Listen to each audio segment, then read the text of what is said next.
সবাইকে জানাই শুভ নববর্ষ। শুভ নববর্ষের প্রথম দিনই আমার ওয়ার্কআউটের শিডিউলে ছিল হচ্ছে চেস্ট আর শোল্ডার ওয়ার্কআউট, যেটা আমি ইনক্লাইন ডাম্বেল প্রেস দিয়ে আমার চেস্ট ওয়ার্কআউট স্টার্ট করছি। আরেকটা কথা বলে দিই, আমাদের জিমে অ্যাডমিশন ওপেন হয়ে গেছে। যারা যারা নিজের বডিকে ট্রান্সফর্ম করতে চাও তারা তারা আমাদের সাথে সরাসরি যোগাযোগ করতে পারো। আমাদের দুটো ব্রাঞ্চেই অ্যাডমিশন ওপেন হয়ে গেছে। আমি আমাদের ব্রাঞ্চের ডিটেলস এবং আমাদের কন্ট্যাক্ট ডিটেলস আমি আমার ক্যাপশনে দিয়ে দেবো। তার সাথে সাথে আরেকটা কথা বলি, যারা যারা বিয়ন্ড জেনেটিক্সের প্রোডাক্ট ইউজ করতে চাও বা সাপ্লিমেন্ট ইউজ করতে চাও তারা তারা আমার কুপন কোড অ্যাপ্লাই করতে পারো।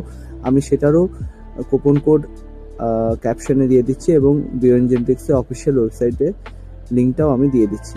সব তোমরা আমার ক্যাপশনে পেয়ে যাবে। তো আজকে ছিল আমার শোল্ডার আর চেস্ট ওয়ার্কআউট, যেখানে আমি চেস্টে করেছি incline dumbbell press, flat dumbbell press, পেক ডেক ফ্লাই আর ক্রস কেবিন।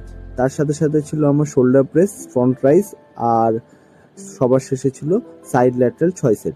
আরেকটা কথা বলে দিই, আমার এখন ভিডিওগুলো কন্টিনিউ আসতে থাকবে। আমার নেক্সট সিরিজ যে ভিডিও সিরিজ স্টার্ট হচ্ছে সেটা হচ্ছে সাপ্লিমেন্ট নিয়ে, যেখানে আমি বলবো সাপ্লিমেন্টের বেনিফিটস, কখন কনজিউম করতে পারো, কোন সাপ্লিমেন্ট সব থেকে বেস্ট হবে সেগুলো। আর তোমরা কোন সাপ্লিমেন্টের ফার্স্ট ভিডিও চাও সেটা আমাকে কমেন্ট বক্সে বলতে পারো, আমি সেভাবে ভিডিও বানাবো। তো তোমরা দেখতেই পাচ্ছ আমার ওয়ার্কআউট প্রায় শেষের দিকে। সাইড ল্যাটারাল ওয়ার্কআউট করেই আমি 6 সেট করেই আমার ওয়ার্কআউট আজকে শেষ করেছি। আর কমেন্ট বক্সে বলতে ভুলো না তোমরা কোন সাপ্লিমেন্টের ভিডিও প্রথমে চাও। তো থ্যাংক ইউ সো মাচ ভিডিওটা দেখার জন্য।